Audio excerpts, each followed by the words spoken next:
Ang nag-iisang, Di Manwa, Tagalog Recap. Buong tapang siyang tumingin kay Chansok na nakahanda ng magpursigi ng lubusan. Matapos tipunin ang kanyang lakas ng loob ay sinabi ni Sang-a na may pakiusap siya. May apoy sa kanyang mga mata habang diretsahan niya siyang hinarap at taimtim na nakiusap, "Turuan mo ako, ng seryoso." Nagkunwari si Chansok na nalilito at tinanong kung hindi ba't tinuturuan na niya siya, ngunit nilinaw ni Sang-a na hindi sapat ang mga payo niya noon, at idiniin na hindi lang payo ang gusto niya kundi ang direkta at aktwal na paggabay mismo. Inamin niya na kung ikukumpara kay Chansok ay katawa-tawang mahina siya, kaya yun mismo ang dahilan kung bakit nagmamadali siyang lumakas. Naintriga sa kanyang desperasyon ay tinanong lang niya kung ano ang tunay na dahilan ni Sang-a. Puno ng galit niyang ipinahayag ang sukdulang layunin niyang wakasan ang Club Shaddai sa sarili niyang mga kamay. Ipinaliwanag sa isang infograpiko na ang Great Eights ang pinakamapanganib na mga rift sa mundo at isa roon ang Club Shaddai na kilalang nilamon ang Himalayas sa isang iglap. Sinabi ni Chansok na medyo sobra ang layuning yun at agad niyang nahulaan na paghihiganti ang motibasyon ni Sang-a, na kinumpirma naman niya, sabay sabing para yun sa kanyang pamilya. Para mas mapatamis ang alok ay sinabi niyang hindi siya humihingi ng tulong ng libre at iniabot ang kanyang business card, na ikinagulat niya nang makitang mula ito sa KY Group. Isang dambuhalang korporasyon na may market capitalization na 257 trillion. Nang mapagtanto niyang galing si Sang-a sa isang makapangyarihang pamilya ay pinakinggan ni Chansok ang paliwanag na isinuuna niya ang laban sa pagiging tagapagmana. Matalas niyang inisip na kung may magawa siyang dakilang tagumpay bilang hunter ay maaari siyang muling mahila sa agawan ng kapangyarihan ng kanilang pamilya, kaya tinanong ni Chansok kung ano talaga ang gusto ni Sang-a mula sa kanya. Doon nilinaw ni Sang-a ang inilahad niyang alok, "Gawin mo akong pinakamahusay at kapalit noon ay bibigyan kita ng mga bihirang elixir na hindi makukuha sa karaniwang paraan." Nangako siyang sa pamamagitan ng mga yon ay maaabot din ni Chansok ang antas ng kapangyarihang hinahangad niya. Ngunit lihim na kinutya ni Chansok ang alok dahil alam niyang hindi nauunawaan ni Sang-a ang antas na matagal na niyang narating. Sa isang flashback ay lumitaw ang tunay niyang pagkatao bilang veteranong bayani na matagal nang nakaabot sa rurok ng lakas, at napagnilayan niyang ang tanging dahilan na lang ng paghahangad niyang lumakas muli ay upang maibalik ang mundo sa dati nitong kalagayan bago pa lumitaw ang mga rift.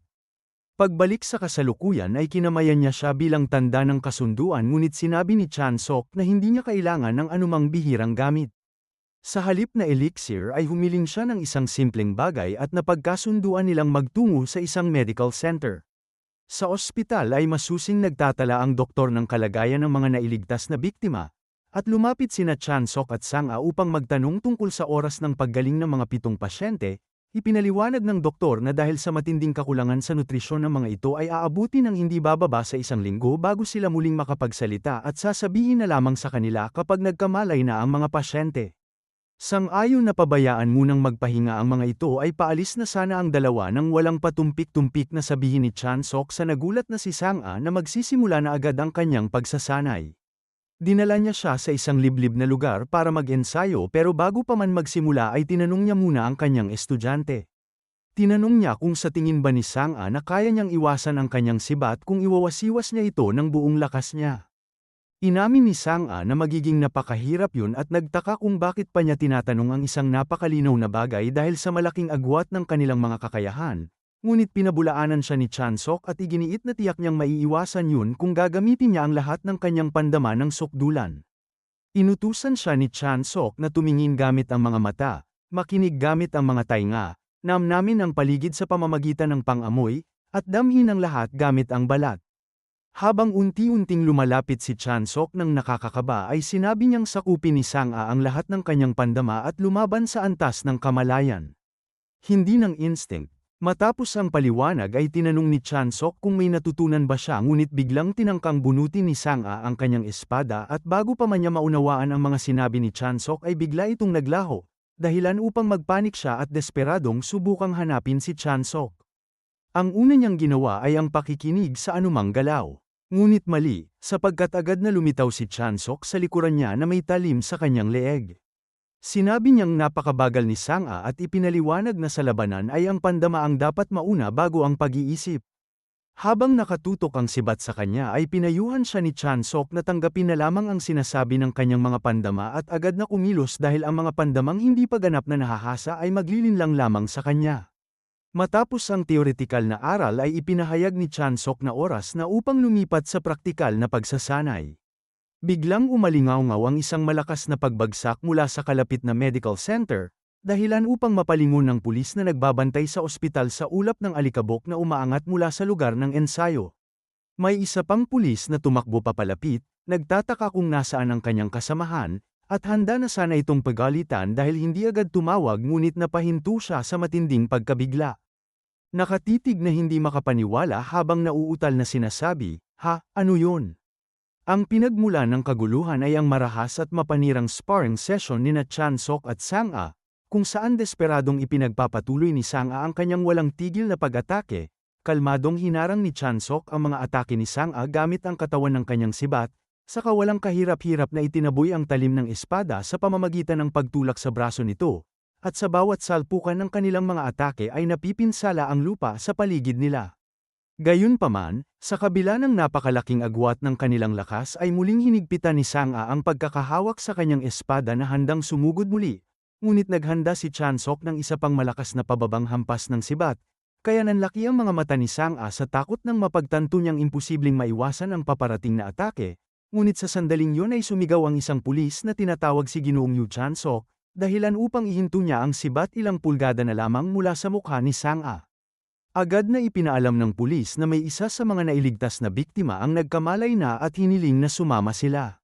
Napasinghap na lang si Sang-a, tila nagising mula sa panaginip habang nababasag ang ulap ng matinding pagsasanay samantalang sinabi lang ni Chan-sok na, oras na pala, at saka tinapos ang sesyon, binanggit na natutunan na ni Sang-a na humarang, na labis na ikinagulat ng babae dahil hindi niya inakalang yun pa lamang ang unang sesyon. Sa loob ng silid ng ospital ay tinanong ni Chan-sok ang nagkamalay na biktima kung ayos lang ito. At habang nakaupo sa tabi ng kama ay ikinwento ng lalaki ang kanyang pinagdaanan, inalala ang isang truck na dumating sa lugar na pinagkulungan sa kanya at ang mga taong bumaba mula rito. Naguguluhan, sabay na nagtanong sina Chan-sok at Sang-a kung ang mga yun ba ay kapwa bihag. Ngunit nilinaw ng biktima na masyado silang kalmado upang maging mga bihag at ang higit pang nakababahala ay hindi naging agresibo ang mga halimaw sa kanila. Sa isang flashback ay naalala niyang may isang nakatalukbong na indibidwal ang nag-uutos sa mga halimaw na isakay ang ilan sa mga bihag sa truck. Napagtanto ni Chan-sok na yun ang paliwanag kung bakit 7 lamang ang naiwan ng mga bihag at binanggit pa ang magandang kapalaran na may isang taong nakaligtas. Ngunit agad siyang itinuwid ng survivor na may mabigat na tinig na nagsabing hindi siya nakatakas. Ibinunyag ang nakakagulat na katotohanan na sadyang pinalaya sila ng mga taong yun, bagay na ikinagulat ni Sang-a. Si Chan-sok naman ay hindi na nagulat at pabulong na sinabi na tama nga ang kanyang hinala. Ipinaliwanag niya na noon pa man ay kahina-hinala ng nakaligtas ang mga sibilyan mula sa lugar na halos hindi mapasok kahit ng 2 bihasang hunter, maliban na lamang kung may sadyang nagpalaya sa kanila at pabirong sinabi na dapat magpalit na sila ng trabaho at maging hunter na lang. Doon na pagtahi-tahi ni Sang-a ang lahat at napagtantong ang kanilang rescue mission ay isang bitag mula pa sa simula. Galit sa panlilinlang ay nagtanong si Chan-sok kung bakit may gagawa ng ganong kalabis na plano, at mapanganib na ngumiti, naiirita sa kapal ng mukhang nagbalak ng maruming pakana.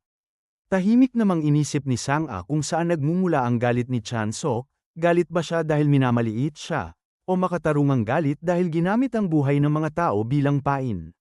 Nang hinga ng karagdagang detalye ay binanggit ng nakaligtas na may nakita siyang pusa at nilinaw na may nakasabit na mascot ng pusa sa baywang ng taong yun, bagay na agad na nag-click kay Sang-a at nagpaalala sa kanya sa gusali ng Tsushima Airport. Sa ngayoy walang laman na paliparan ay tinanong siya ni Chan-sok kung paano niya nalaman kaya sarkastiko niyang tinanong si Chan-sok kung pangdekorasyon lang ba ang cellphone niya. Tinukso naman niya si Sang-a bilang mayamang bata na hindi nakakaintindi ng data charges, dahilan upang tanungin ni Sang-a kung nanggaling ba siya sa kuweba. Nang makita nilang walang tao sa paligid ay iminungkahi ni Sang-a na bumalik na lang sila sa shrine. Ngunit pinigilan siya ni Chan-sok at isiniwalat na nakita na niya ang kanilang target na nakatayo sa bubong na basag-basag ang salamin sa ibaba nila. Pagtingin niya pababa ay napansin niyang puno ng piercings ang mukha ng lalaki at tuyong nagbiro kung tinahiba nito ang sariling mukha gamit ang makinang panahi. Sa sandaling yun ay napansin ni Chansok na sa kabila ng kakaibang itsura nito ay hindi karaniwang tao ang lalaking may piercings at saka sila binati ng misteryosong lalaki sa mayabang na tinig na, "Kamusta naman kayo, mga bata?"